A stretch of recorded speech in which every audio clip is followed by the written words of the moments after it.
And I'm Kris Kopski. I'm an internal medicine physician practicing. I've been practicing, had the privilege of taking care of patients and their families for the last 10 years in the state of Minnesota.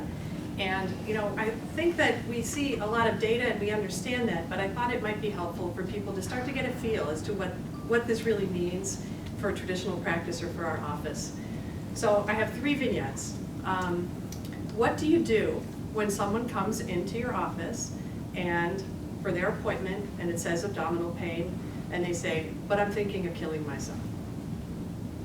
What do you do when someone comes into your office for an appointment that you think is going to be to help adjust their medications for a chronic condition, and this person has lost the ability to speak, her daughter is a caregiver and overwhelmed and is unable to make sure that the patient is getting the medications already?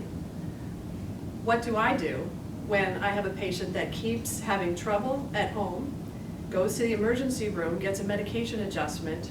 I see them back periodically for their chronic condition, but they're not managing their condition in between their different office visits. Those challenges are part and parcel of what happens in our primary care on a daily basis. And at the end of the day, it can be very frustrating. How can I help these people achieve their health goals, achieve better health?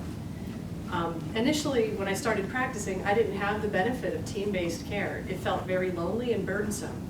I didn't have the tools, the skills, the training, or the equipment to really help or manage some of these conditions.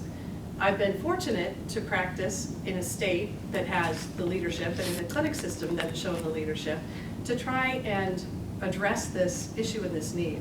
And that's where the healthcare home, and specifically the care coordination aspect of things, has been essential to my practice, and it's something I would never want to practice without.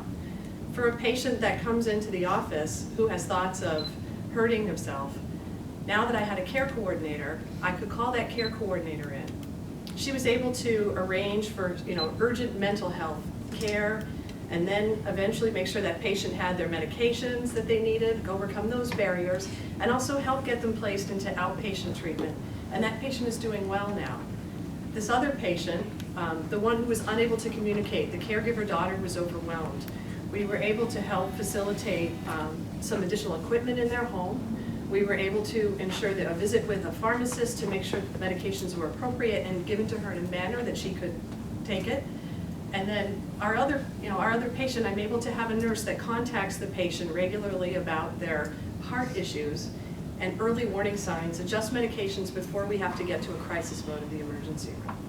So this has completely changed the way that I have been able to practice in the office, making me much more effective. But don't take my word for it, because we have patient partners here that'll be able to tell you more in better detail.